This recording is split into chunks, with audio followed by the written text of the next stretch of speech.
Hello everyone, welcome back to our channel advocate Ravita हुडादया। और guys, आज के इस वीडियो में सुप्रीम कोर्ट के एक बहुत ही इंपॉर्टेंट डिसीजन के बारे में हम बात करेंगे, जो बात करता है डॉरी डेथ से रिलेटेड। देखिए, ऐसे तो हमारे देश में एक कानून है, डॉरी प्रोहिबिशन एक्ट, जो लगाया गया था उन लोगों को पनिश करने के लिए जो दहेज लेते हैं या फिर दहेज देते हैं। लेकिन वो कानून पूरी तरीके से दहेज की जो प्रथा है उसे रोकने में सक्सेसफुल नहीं हो पाया है, ठीक है। क्योंकि आज भी अगर आप देखोगे तो शादी के टाइम ऑफिशियली या अनऑफिशियली तरीके से आज भी दहेज वगैरह है वो लिया या दिया जाता है। और आज भी ऐसे बहुत सारे केसेस हैं डॉरी डेथ के, जो काफ़ी सारा सामने आते रहते हैं, जहाँ पे पत्नी को जो या महिला को जो है जला के मार दिया ससुराल वालों ने, क्योंकि उन्होंने दहेज की डिमांड को पूरी नहीं किया, ठीक है। तो ऐसे ही एक डॉरी डेथ से रिलेटेड रिसेंटली सुप्रीम कोर्ट के सामने पहुंचा था एक केस, और सुप्रीम कोर्ट ने इस केस में क्या कहा है आज की इस वीडियो में हम बात करने वाले हैं। तो केस क्या था, पहले हम केस के बारे में यहाँ जान लेते हैं। यहाँ पे एक महिला थी जिनका नाम था आस्था। इनकी शादी हुई थी मिस्टर रघविंदर सिंह के साथ फरवरी 2023 में, यानी कि आज से 2 साल पहले। लेकिन शादी के ठीक बाद ही क्या हुआ, जो आस्था के ससुराल वाले थे यहाँ पे आस्था को दहेज के लिए परेशान करने लग गए। हालांकि ऑलरेडी आस्था के परिवार वालों ने शादी के समय काफ़ी ज़्यादा दहेज दिया था, कैश भी दिया था, गोल्ड वगैरह भी दिया था, राइट। लेकिन उतना ससुराल वालों को काफ़ी नहीं लग रहा था कि ये दहेज हमारे लिए सफिशियंट है। तो शादी के बाद वो लड़की को दहेज के लिए परेशान करने लग गए। खास करके वो डिमांड कर रहे थे कि हमें एक फॉर्च्यूनर गाड़ी यहाँ पे चाहिए है। और फिर होता ये है कि 5 जून 2023 को, मतलब शादी के 4 महीने के अंदर अंदर में, आस्था की अचानक से बहुत ही मिस्टीरियस सर्कमस्टांसेस में क्या हो जाते हैं, डेथ हो जाती है। लेकिन एक सबसे शॉकिंग चीज़ ये हुई कि आस्था के मरने की पहली रात में लगभग 1:30 के आसपास, 1:30 हुई थी रात के अराउंड, उसने अपने घर पे कॉल लगाया था। यानी कि उसने अपने मायके में कॉल किया था, और मायके में कॉल करके उसने ये बात इन्फॉर्म करी थी कि जो उसके हस्बैंड हैं और जो हस्बैंड के परिवार वाले हैं उनके साथ उन्होंने आस्था को ज़बरदस्ती कुछ खिला पिला दिया है, जिससे अजीब सी कुछ स्मेल जो है वो यहाँ पे आ रही है। बाद में जब आस्था की डेथ के बाद उनकी शरीर का पोस्टमार्टम किया गया, तो पोस्टमार्टम रिपोर्ट में एक पॉइजन पाया गया, वो शरीर के अंदर में पाया गया था, कि जो कि बेसिकली एक तरीके का केमिकल होता है, जो अक्सर पॉइजनिंग के केसेस में यहाँ पे जो है जहर खिला के मारा जाता है। उन केसेस में अक्सर ये केमिकल आपका पाया जाता है। प्लस यहाँ पे आस्था के शरीर में कुछ इंजरीज मार्क्स भी दिखाई दिए थे, जिससे ये समझ में आ रहा था कि इनको ज़बरदस्ती जो है ये जहर खिलाया गया होगा, ज़बरदस्ती फोर्स पॉइजनिंग इनके साथ यहाँ पे की गई होगी। अब होता ये है कि जो ये आस्था के ससुराल वाले थे जिनके ऊपर यहाँ पे डॉरी का केस चल रहा था, ये लोग गए थे इलाहाबाद हाई कोर्ट के पास, ठीक है। और इलाहाबाद हाई कोर्ट से जो आस्था के हस्बैंड थे उनको बेल गारंट कर दी गई थी, और उसी बेल को आस्था के फादर ने यहाँ पे क्या करा, सुप्रीम कोर्ट के सामने चैलेंज किया। अब देखिए आस्था के फादर क्या क्या कहना था। इन्होंने कहा कि इलाहाबाद हाई कोर्ट ने एक बहुत ही इम्पोर्टेंट चीज़ को यहाँ पे इग्नोर कर दिया है, क्योंकि जो ससुराल वाले थे वो बार बार इस पॉइंट को कह रहे थे कि नहीं, कोई डरी डेथ यहाँ पे नहीं हुई है और हमारा उस लड़की की मौत से कोई भी लेना देना नहीं है।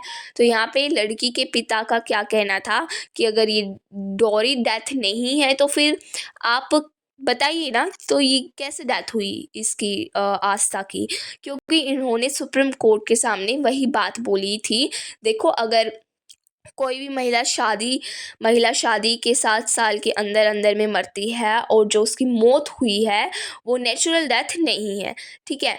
और वो एक पॉइज़न भी मिलाया गया था उसको मारने के लिए। पहले अगर उसे दहेज के लिए परेशान या हैरासमेंट किया जा रहा था उसको, तो फिर ये डॉरी डेथ ही नहीं मानी जाती है। लेकिन यहाँ पे फिर भी जो लड़के वाले थे उन्होंने ये ग्राउंड पेश किया कि सुप्रीम कोर्ट के सामने, नहीं, एक तो इस केस में एफआईआर बहुत ही डिले से हुई थी, ठीक है, और दहेज की डिमांड की जा रही थी, इसका कोई भी सबूत नहीं है, कोई भी प्रूफ नहीं है, है ना। और जो ये लड़का है आस्था का हस्बैंड, ये ऑलरेडी काफ़ी महीनों से जेल के अंदर में बंद है और ये मर्डर था। ठीक है, इसने मर्डर भी किए थे काफ़ी सारे, या फिर ये सुसाइड था, या फिर ये डॉरी डेथ था। ठीक है, इस बात का पता तो बाद में ही लगेगा जब कोर्ट का फाइनल फैसला यहाँ पे आएगा। लेकिन सुप्रीम कोर्ट ने देखो इस केस में बहुत ही इम्पोर्टेंट पॉइंट्स को देखा। ये बात सुप्रीम कोर्ट ने देखी कि जो महिला की डेथ हुई है शादी के 4 महीने के अंदर अंदर हुई है, यानी कि 7 साल नहीं हुए थे शादी को, विद इन 7 ईयर्स मैरिज लड़की की डेथ यहाँ पे हो गई। ठीक है, 7 ईयर्स भी कंप्लीट नहीं हुए थे, 4 महीने के अंदर ही यहाँ पे उसकी डेथ हो गई थी। दूसरा, यहाँ पे जो विटनेस बुलाए गए थे इस केस में, उन्होंने इस बात को कंफर्म किया कि हाँ उस लड़की के साथ रेगुलर डिलीवरी डिमांड्स की जा रही थी कि दहेज और लेके आओ हमारे लिए, ये गाड़ी लेके आओ, वो सामान लेके आओ। ठीक है, उसे हरेसमेंट भी किया जा रहा था। और तीसरी बात कि वो लड़की जब मरी, जब उसको जहर खिला दिया गया था,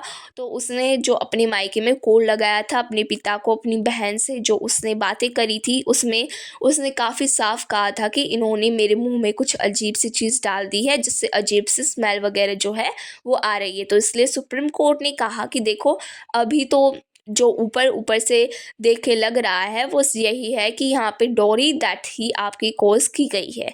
अब डॉरी डेथ नहीं हुई है, ये जब केस का प्रॉपर क्रिमिनल ट्रायल चलेगा इस बात का फैसला उसमें हो जाएगा।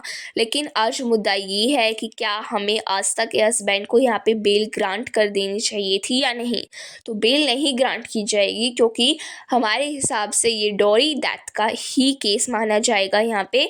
इसके साथ साथ देखिए सुप्रीम कोर्ट ने कहीं ना कहीं जो है डॉरी के जो केसेस होते हैं या डॉरी डेथ के इश्यूज़ आज भी हमारे समाज में एक दिक्कत बने हुए हैं, उसके बारे में भी सुप्रीम कोर्ट ने इस केस में बात की। आज भी ये एक बहुत बड़ा सोशल ईवल है, लेवल है। ठीक है, आज भी लोग दहेज देने से या दहेज ना देने से बचते हैं। लोग दहेजों को जो है खुली तरीके से यहाँ पे मांगते भी हैं और देते भी हैं। मतलब पूरी तरीके से यहाँ पे महिलाओं को जो है एक तरीके से कमर्शियल, मतलब शादी में बेसिकली क्या होना चाहिए, जो म्यूचुअल ट्रस्ट, एक रिस्पेक्ट होना चाहिए, वो जो है ख़त्म हो चुकी है। शादी अब यहाँ पे क्या बन के रह गई है, सिर्फ एक बिजनेस डील टाइप की यहाँ पे बनकर रह गई है, एक कमर्शियल ट्रांजैक्शन यहाँ पे बन के रह गई है। ये बस आदमी का इंटरनेट इसी चीज़ में होता है, इंटरेस्ट इसी चीज़ में होता है कि सामने वाली पार्टी कितना दे रही है और हमारे लड़के को कितना दहेज यहाँ पे मिल रहा है और लड़की अपने साथ क्या कुछ लेकर आ रही है। तो इन सारे पॉइंट्स को ध्यान में रखते हुए सुप्रीम कोर्ट ने पहले तो हस्बैंड की बेल को यहाँ पे कैंसिल किया, उसको तुरंत यहाँ पे सरेंडर करने के लिए कहा। और तीसरी बात ये कही कि भाई इस केस के में जो ट्रायल चलेगा आगे वो कंटिन्यू होगा और ट्रायल में आगे ये देखा जाएगा कि भाई डॉरी डेथ या फिर मर्डर था या फिर यहाँ पे सुसाइड था, इन तीनों चीज़ों में से क्या था, आखिर हुआ क्या था।